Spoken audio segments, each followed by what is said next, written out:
Thank you.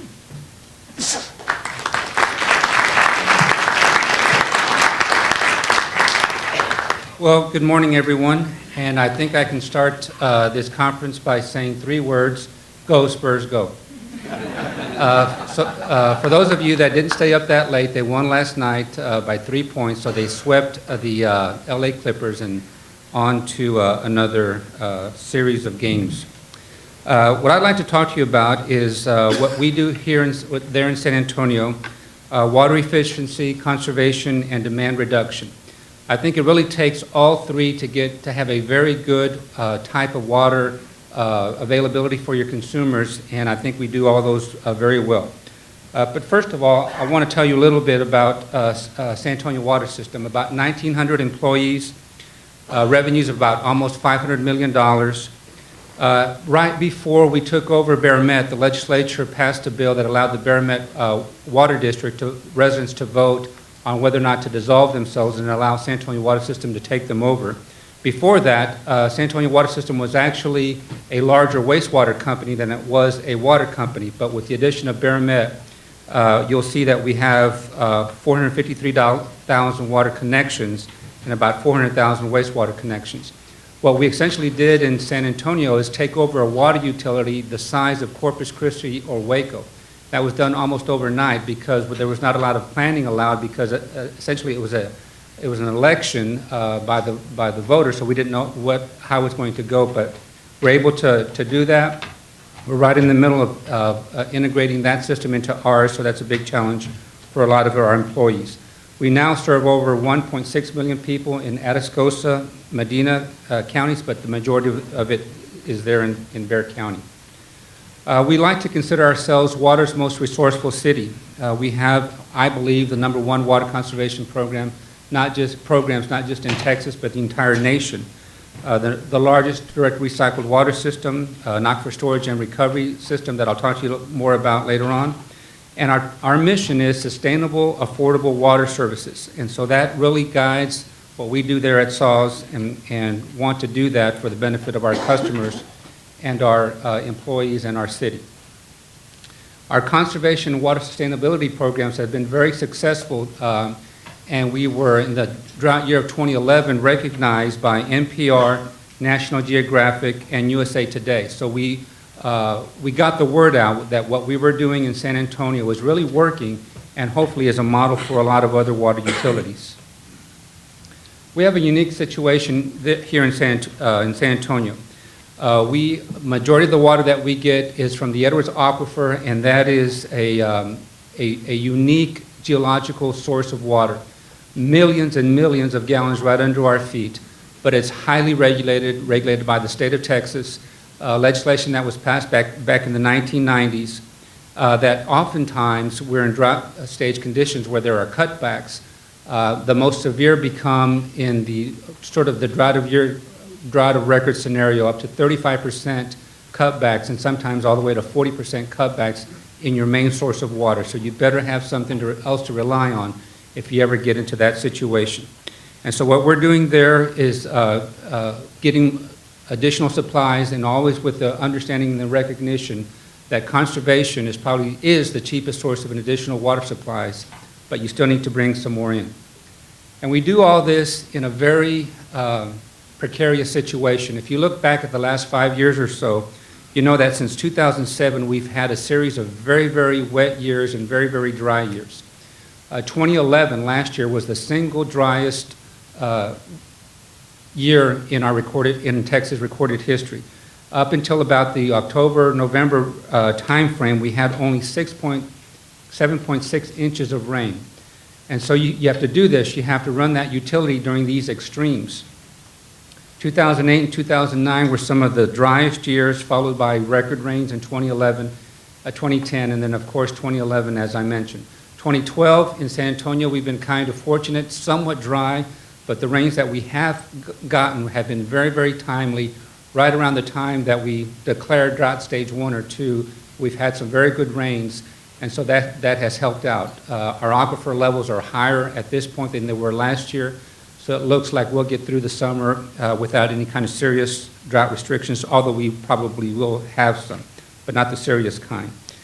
During this up and down time period also was a time that San Antonio continued to prosper. This is when we got the second part of Toyota, the addition of another line of trucks that we're building there, other companies moving to San Antonio, so we've been very fortunate. Giving you an idea of where our water comes from, this pie shows you that about 56% of our supply comes from the Edwards Aquifer. But if you go counterclockwise, you'll see that almost all of that originally was Edwards water. The water that we send to our sister electric agency, power agency, CPS, 50,000 acre feet of recycled water, another 25,000 acre feet for other customers, and the underground storage facility that we have that originally was Edwards water that we have saved, stored underground.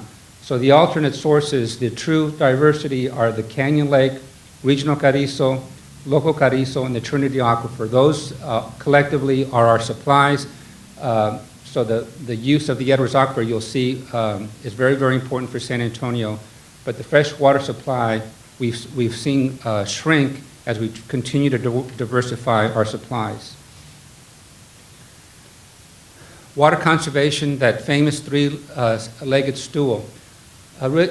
You have to start out with education and outreach. You can't just do something and have it not be accepted by your ratepayers. So we see a lot of education and outreach in San Antonio, holding festivals, putting out information on TV and print, going to schools. When SAWS was created, San Antonio City Council mandated that we spend a certain amount of money on educational programs. So we have these programs in a lot of the high schools and elementary schools to make sure that they start learning that conservation ethic. Reasonable regulation. A lot of the private industry has bought on to water conservation because we first worked with them. For example, home builders. Originally, we worked with them to where they were just laying grass on top of rock, essentially. We have now a regulation that you have to have at least 5 inches of topsoil before you put the grass on.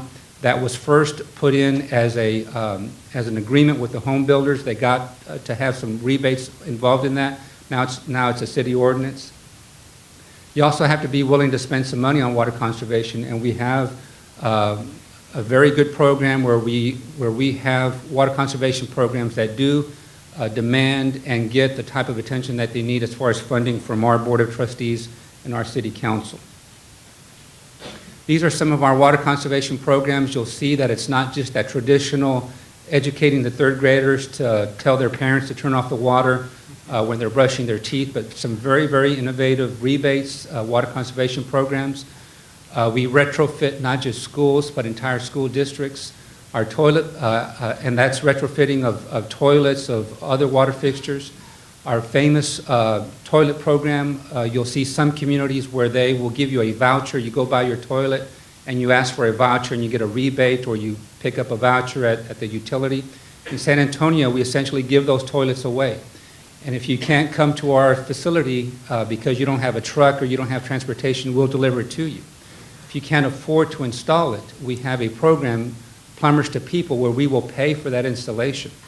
If prior leaks in your bathtub have created the floorboard that's kind of wobbly, it's unsecure, we will hire a carpenter to fix that up to make sure that you have your toilet. And we do all of this because we understand that it is cost effective to have that homeowner use that new toilet instead of using the old toilet where they used more gallons of water.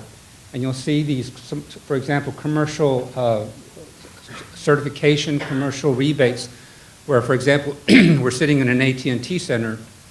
AT&T, when it was headquartered in San Antonio, we did a lot of different type of programs with them. The basketball facility has entirely retrofitted their grounds to use condensate and cooling water for their irrigation outside. We've helped pay for that.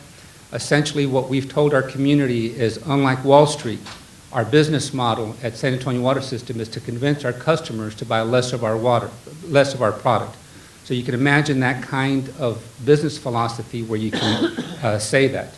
And the reason you can say that is because of graphs like this. 67% more customers in the last 25 years, 0% more water used.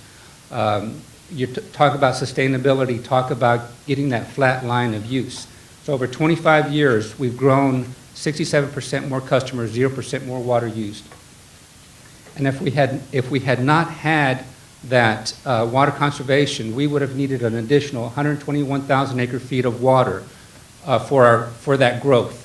121,000 acre feet of water. Some new project, 2 or 3 new projects, water projects online to deliver that water to San Antonio. But since we had this, we didn't have to have that water. So what you essentially have is if you had to bring that water in on the cheapest water that we have in San Antonio, that's Edwards water, it would have cost us about $700 million. If we had to build a series of desalination plants, almost $2 billion, and we are currently building one of those plants. And if you had to go to the rivers and lakes, surface water, about $3.3 billion. So there's a tremendous amount of savings on the front end when you don't have to have that water project for that growth that you're experiencing. So a tremendous amount of savings on the front end. Well, guess what? There's a tremendous amount of savings on the back end, wastewater. It's a joke, wastewater, back end. Okay, now we're awake, Monday morning. Since you didn't have to use that water, you don't have to treat it. So you have a tremendous amount of savings on wastewater, $348 million of money saved because you didn't have to treat that water. And if you had to treat it to a different standard, a little higher standard, $625 million. If you had to build new wastewater treatment plants because of your growth, over $1 billion of having to buy the property, getting the permits, and getting all of the necessary infrastructure in place to treat that water. We not only didn't have to build this additional treatment plant, we actually closed one down. We had 4. We actually closed one down because we were able to conserve so much water and didn't have to treat that water. So there's a tremendous amount of savings. That's why we're able to say our business model is to convince our customers to buy less of our product. Our wastewater system. We have the nation's largest direct recycled system. All of the water that goes into that treatment plant gets treated, cleaned up. A good portion of it is captured and brought back to San Antonio with a ring around Bexar County for use by our different companies. All the biosolids that are used are further composted. We have a gas-to-energy program, and additional uses of what we're going to do there is have hydroelectric power and solar power at that facility. I mentioned our recycled water distribution. This is not in answer to Mark Cuban when he said our San Antonio River, but we are putting more water into our San Antonio River to continue that flow. Toyota and Microsoft are 2 of our biggest industrial customers that use recycled water. All the golf courses are irrigated with recycled water, so we have 111 miles of pipeline circling our community, delivering water to all of these industrial uses. Biosolid composting. All of the biosolids that are created at our wastewater treatment plant are further refined along with brush, and we have 97,000 tons of compost created. So instead of sending it to the landfill like we used to do, we are able to further compost it now and create compost. So now you can go to H-E-B, Lowe's, and buy your own DNA back to put in a garden. We were the first in the nation to, instead of flaring off that gas that you see a lot, is to capture that gas with an agreement with a private company, Amerisco, that further refines that gas, puts it back on the grid, back for sale to the customers to cook breakfast, to start that cycle all over again. Again, first in the nation. Dallas is now doing this also, and we get some revenue out of it, obviously not a lot compared to the $500 million that we spend, but it's still a good source of revenue for us. This is, as you know, a wastewater treatment plant should have a buffer around it. We have 600 acres out there. A lot of it now is being used in conjunction with our sister agency, CPS and SunEdison, where we are locating and siting one of the state's largest solar farms. So we will be able to run that water treatment plant, our ASR, and our future desalination plant with the power that's generated out of this solar farm. We also have another innovative site out in that same area, and this is the Twin Oaks Aquifer Storage and Recovery. It's one of the nation's largest. We also have some local freshwater production, and that's where we're going to site our desalination plant. And to give you an idea of what it looks like, we essentially pump water out of the Edwards, and somewhat like your cell phone where you have a certain amount of minutes, we have a certain amount of permit. If we don't use that entire permit for the entire year, we lose it. You can't just roll it over into the next year. So we manage it in the best way possible to where we use almost all of our permit either for sale to our customers or to pump into this underground storage. We store it down there. Right now we currently have about half of our annual demand, about 93,000 acre feet.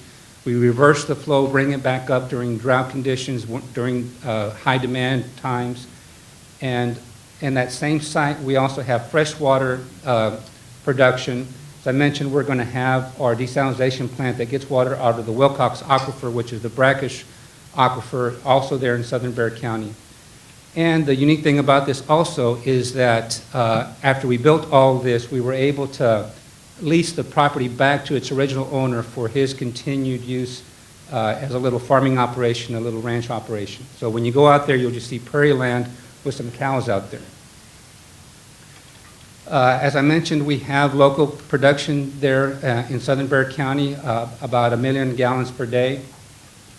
We also have brackish production. You'll see that the Wilcox Aquifer, which is the pink slashed one, millions and millions of brackish water right under our feet. There's no need to go to the ocean. It's right there under our feet. So we are in the process of capturing that, spending some serious money on a desalination plant. Texas Water Development Board has said that that's one of the best potentials for brackish waters at Wilcox. Our brackish plant will provide 10 million gallons per day, up to about 25 total in different phases. We're currently looking at doing phase 1 and 2 at the same time. As I mentioned, the state of Texas is very involved in it. Texas Water Development Board has given us loans for construction, for design, so it's very important for the state that we make sure that this project is as good as the one Ed Archuleta built in El Paso. We're still looking for a senator to name it after, so we need some money on that one. Conservation, you can't just do conservation during drought and expect it to solve a problem. Conservation is a year upon year adding of programs to make sure they work and they're in place year-round, wet years, dry years. The true measure is drought management, how you use your current supply, make sure that you have the necessary programs in place to meet that demand when there's a drought condition. This is a very unique slide. I love this slide actually. The black line, the hard line, is our projected demand from January to December. So you'll see in the spring on the far left where it starts, you'll see our demand slowly go up as it starts getting warmer. When it hits the peak summertime, the black line goes straight up because of summer demand, summer irrigation demand, kind of levels off because you can only put so much water on your lawns, and then it goes straight back down once it gets cooler. That's a typical, normal demand of our water supply. But where it starts on the blue, jagged up and down, that is the actual pumping. That's the true pumping of 2011 during that time period. And you'll see when it turns red is when we hit drought stage 1, when we told our community we're under drought stage 1 conditions, which is 1 time a week watering. And so you'll see the jagged lines going up and down. The bottom portions of that are weekends where no irrigation is allowed. And so you see it starts leveling off. And then once you hit the fall, those circles right there, those are rain events where really production stops because people are not using, there's no need to irrigate because of the rain. But the key to this is that 26,000 acre feet at the very top there. That's what we were able to save during that time period that we didn't have to have water available for our consumers because of these management. That 26,000 acre feet is the same amount that, for example, Corpus Christi uses in 1 day. So we didn't have to have a project for that summer the size of Corpus Christi because we were able to convince or show our customers that drought management does work. This gives you an idea of where if you have 149 GCPCD gallons per person per day, once a week lawn watering, drought of record starting in 2012, we will start getting gaps on providing water for our customers as early as 2014. But if you go with true drought conditions, the current ones that we have, we're under drought of record, they go way down, you'll see that the need is not there until 2018. So by drought of conditions, worst year of a drought of record, 2018, that's when we would need about 29,000 acre feet of water, a manageable amount, something that we can work on. You have to do all of this with the recognition that the most expensive water is ocean desal, but getting Edwards permits is very inexpensive. You'll see water conservation, $400 an acre foot. The programs cost us about $400 an acre foot, so that's why we rely so heavily on the Edwards Aquifer, because it's a very inexpensive source of water for us. You have to do all of this with the recognition that your customers are what matters. What do they pay for the water? Except for El Paso, we are the cheapest source of water. Our two closest neighbors, Austin and Corpus Christi, have the highest cost for their residential use. So we still feel we're the nation's most resourceful city, water's most resourceful city. National leader in water conservation, adaptive water management. You have to really adapt to the conditions. Regional partnerships, we can't do this alone. We're a big utility, we're a big city. We have to continue the innovation, and hopefully with all this, you'll get some good ideas coming out, and you get invited to conferences like this. How'd I do?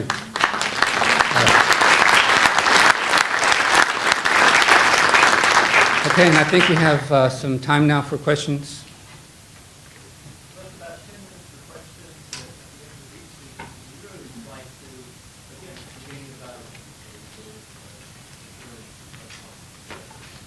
Well, while they're warming up, I want to recognize my two former colleagues that I saw here, Robbie Cook and Gary Walker. I served with them in the House. They were both on Water Natural Resources Committees. Provided a lot of good information and expertise on water issues. Robbie? Yes, sir. How does rainwater collection fall into your thinking long term? Rainwater collection is a drop in the bucket. Very important, very symbolic, but in the overall scheme of things, it's very, very little water. Very good programs. The importance of them are when you first build a home. Otherwise, they get too expensive. You have to be very careful with cross-contamination of your drinkable water. So we encourage it. It's great. We just know that we cannot totally rely on it because it's still just very far away as far as substituting for what we do. And also because all of this that I talked about, drought management is about lawn watering. That's what it is. It's to meet the peak demand during the summertime when we want to irrigate our lawns. So it doesn't rain, you can't harvest rainwater. Hello, I'm Steve Holditch at Texas A&M University. I'm curious on your desalination plant, what sort of technology is going to be applied there to get rid of the salt? Reverse osmosis. We were very lucky in almost in the immediate vicinity we'll be able to dispose of the brine. We looked at different sources of energy use and of treating the water, but we always came back to reverse osmosis. On that, I'm David Archer with OGC. Are there any CO2 sequestration projects going on? I'm sorry, any what? Any CO2, carbon dioxide sequestration projects that will be going on in your area? Because my understanding is those tend to use brackish aquifers for the storage. We are using another, as a matter of fact, it's the Edwards Aquifer, but the saline part of the Edwards Aquifer where we are injecting the brine back into there. That aquifer, that part of the aquifer is so brackish that the water that we're putting into there actually will improve that water quality. Robert, thank you for an excellent presentation. I wanted you to perhaps expand a little bit on your experience. You're one of the few people clearly in the state and perhaps in the country that actually have had the opportunity to engage at the legislator level and to actually operate what may be one of the nation's largest water utilities as well. And you've made just profound impact on that. I'm curious how you think about some of the other elements that Texas is dealing with.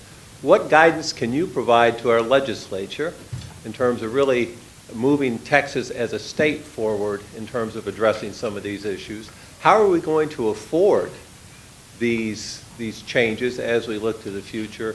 And some of your other experience brought to bear on this topic.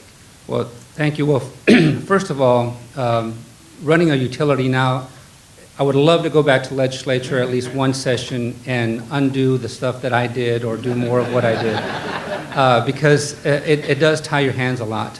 One example is brackish water. A tremendous amount of water right under our feet that you can treat and use. But the brackish groundwater rules are the same as freshwater rules. But nobody's using the brackish water. It's too expensive to treat. The fresh water is more readily available. And so I'd like to see a change of that. Other issues are just the recognition that the state of Texas is not going to fund the statewide water plan. They will not. Not when they cut the funding for public education. So there's going to be a huge amount of grassroots effort to not only fix that issue of funding for our entire state, but also funding of a statewide water plan. And so hopefully utilities, and these are usually the larger utilities that have a larger rate base, they can afford to do some of these innovative projects that we have. The smaller communities are the ones that need the help and that we have to look after. That's why it's so important to have regional cooperation. There's no reason why smaller cities like Garden Ridge, Converse, Schertz, these are cities around San Antonio, need to spend so much more money on water planning. When we can assist them, we can help with that. We can make sure that those projects that they're interested in are also compatible with the ones that we're doing.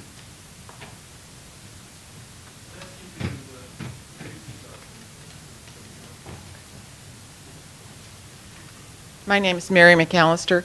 My question is, why do you believe that, or why is it actually true that San Antonio's approach to educating its customers, as opposed to City of Austin's approach, which is a rate structure that's set up for conservation so that the rates go up the more you use? Why is education more effective than essentially taxation? Well, we do both. We have a very aggressive tier structure where the more water you use, the more it costs you. But back in the 1990s, we were faced with a severe cutback in our Edwards water supplies, so we had to do something. The legislation that was passed that created the Aquifer Authority mandated certain cutbacks within 15 years, so we were on somewhat of a race. So that's why a lot of these water conservation programs came into place. But we do have a very aggressive tier structure where we charge more the more water you use. I was wondering, Robert Kent with the North Texas Commission, and you had some slides that they were talking about the financial savings from your water conservation and efficiency programs. I think you said you had $1 billion saved from treatment. What was the figure for the front end? If you had to build those water projects, if you got the cheapest source of water that we have available was $700 million of Edwards water, $1.3 million if you did it by brackish groundwater desalination, and up to $3.3 million if it was surface water. 3.3 million or billion? Billion, I'm sorry, billion, you're right. Okay, and so that's what you saved by implementing water conservation measures? Cost avoidance. Cost avoidance, okay. So around $4 billion total? Well, not cumulatively. If you did one of the three, that's what it would cost you. Right, okay, thank you. Alejandro Sauransky with Clean Water Action. It seems that water demand is going up in San Antonio, so I'm wondering if you think that you've taken conservation as far as you can take it in your service area, or if you think that there's more opportunities to use conservation to meet future demand. There's both. A lot of these programs were indoor water conservation programs. We're surprisingly not there yet with outdoor water conservation programs. But despite water conservation and how successful it has been, we still need additional water supply sources. That's why we're doing a brackish desalination plant, and that's why we have a proposal out for up to 80,000 acre-feet of water that we're asking entrepreneurs to come bring to us. Yes, ma'am. Hi, I'm Tam Voynick. I'm wondering if, it sounds like a lot of the demand is for lawns Do you see any movement away from the traditional lawn, and should that be part of Texas strategy? No, I don't see that. You know, one thing that we found out happening in 2011, we had a lot of lawns that went brown. And we had a lot of rain in the latter part of 2011, early part of 2012, raised up your hopes, we replaced our lawns, and now they need water again. It's a cycle. We're not there yet. All of this demand is for outdoor lawn irrigation. And I don't think there's a shortage of water in the state of Texas. I think there are political changes that need to happen for us to get more water moved throughout our state. Yes, ma'am. Tejashree Kyle with UT Austin. I was just wondering, the decrease in revenue because of the water conservation measures, have you had to offset that somehow with fixed fees or other methods? Well, there would be a decrease in revenue, but for growth. When you have growth, you're able to supplement that revenue. You're not selling as much of your product, but with growth, you end up being able to meet that revenue curve. The slides that I showed were the money we did not have to spend because we didn't have to have that water back in our portfolio. Now, we've also done calculations that show that if you had more water, could you sell more water and therefore suppress your rates to your customers? And that is true only on the far left of that bar graph that I showed on the price of water. If we can continue to get Edwards water, we can do that, but we are limited by state law on how many permits we can get. So it's a balance that we have to play. Thank you. Ann Salomon, Rochelle Industries, and San Antonio resident. Regarding conservation, one of the things that we found with our bills, which we get once a month in this education, is it shows us on a bar graph how much water we've utilized this month and every month for the last 12 months. And that has helped us tremendously when we've had a leak in our irrigation system, which is the most common loss that we're seeing, or extra usage. And what we also do is tell you what your average neighborhood user is. Right. It gives you an idea of what you use compared to your neighbors. One thing we also found out, you mentioned that irrigation leaks are the worst part, is we have our ordinance says that you should not irrigate during the hot part of the day, which is very important. So people started irrigating in the middle of the night when they're asleep. Well, that's when the leaks happen and you don't notice it, and the leaks are gone, or at least the runoff is gone by the time you wake up. So we're re-looking at that to see whether or not we encourage people to at least use it more during the, at least when they're awake hours, but not during the day, the hot part of the day. Let me ask one more question, and then perhaps we'll move on. If we look in the future, the rest of the population grows to expected in the next 50 years. Feel that you're well positioned for that, or with all the impressive efforts you have in place now, is that going to allow you to be able to continue building that? Yes and yes. I think San Antonio and Texas is well positioned. We have plenty of water in the state of Texas. San Antonio has plenty of water. But it's a question of moving that water oftentimes. East Texas has a tremendous amount of water. There's certain legislation that's in place, statutes where prohibits interbasin transfers, groundwater districts where there's a lot of water. Agricultural use is going down. They're getting more innovative also. It's very difficult to get permits to transport water out of a groundwater district. And so all of these are political issues that I think that if we can get a handle on, we can really get to meet that demand. I think we're innovative enough. The price of water is probably underpriced right now, but I think if we can do some of these things, we can meet that demand, that 50-year demand.